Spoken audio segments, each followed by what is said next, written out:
আজকে দেখলাম এই কথা ব্যাখ্যা দিতে গিয়ে, নিজেকে ডিফেন্স দিতে গিয়ে আপনি আনন্দবাজারের সঙ্গে একটা সাক্ষাৎকারে আপনি বলে ফেললেন, এই কথাটা কেন বলতে গেলেন যে আমি যদি কোনো মবের শিকার হই তাহলে জামাত শিবিরকেই দায়ী থাকতে হবে। সি সি সি সি সি আপনি হয়তো কেন আপনি জামাত শিবিরকে দায়ী থাকতে হবে, এই কথাটাকে আমি মনে করি একটা উস্কানিমূলক কথা। আপনার এই উস্কানিমূলক কথা বলার তো কোনো প্রয়োজন ছিল না।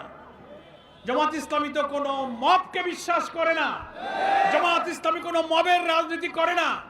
জামাত ইসলামী নিয়মতান্ত্রিক, গঠনতান্ত্রিক, ওয়েল ডিসিপ্লিন, ওয়েল অর্গানাইজড একটা সংগঠন। আমাদের শত্রুরাও বলে জামাত ইসলামীর শৃঙ্খলা, আনুগত্য, নিয়মতান্ত্রিকতা, তারা এটার প্রশংসা করে। আপনিও একজন সাবেক উপদেষ্টা হিসাবে জামাত ইসলামী নেতৃবৃন্দের আচরণ, কর্মসূচির সঙ্গে আপনি পরিচিত। আপনি কেন হয়তো কোনো কিছুই তো ঘটেনি, সিম্পল আমরা আপনার এই বক্তব্যের একটা জুডিশিয়াল ইনকোয়ারি দাবি করেছি। তা আমরা তো দাবি করতেই পারি, এত বড় একটা ইঞ্জিনিয়ারিং হলো আর আপনি বললেন যে আমরা এই মেইন স্ট্রিমে আসতে দেয়নি। আপনার কথাই তো সাক্ষী দেয় যে আপনি আমাদেরকে নির্বাচনে মেজরিটি হতে বাধা দিয়েছেন।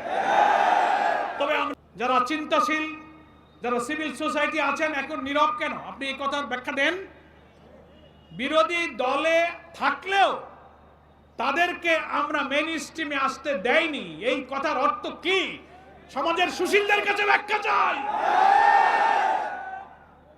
রাম বাম সেজে বাংলাদেশকে আমাদের জাতিসত্তা থেকে বিচ্ছিন্ন করার জন্য আন্তর্জাতিক চক্রের সিন্ডিকেট হয়ে যারা কাজ করেন, তারাই এই বক্তব্যের ব্যাখ্যা দেবে। আমি জনতাকে বলবো, বাংলাদেশ অনেক রক্তের বিনিময়ে হত্যা, সন্ত্রাস, মবের রাজনীতি, চাঁদাবাজি, খুন, মস্তানি থেকে মুক্ত হয়ে একটি ইনসাফপূর্ণ, বৈষম্যহীন, মানবিক বাংলাদেশ গড়ার দিকে আমরা এগিয়ে যাচ্ছি। এত ইলেকশনে ইঞ্জিনিয়ারিং জোর করে হারিয়ে দেওয়ার অনেক কষ্ট বুকে নিয়ে আমরা নির্বাচনের ফলাফলকে মেনে নিয়েছি কেন? আমরা দেশ পরিচালনায় জনগণের আকাঙ্ক্ষাকে পূরণ করতে চাই। জনগণকে আমরা সাথে থাকতে বলবো।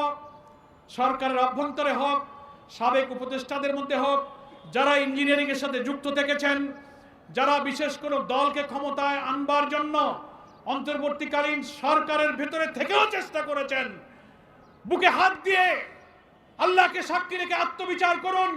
আপনি বিবেকের দংশনে নিশ্চয়ই দংশিত হবেন। ওই সময়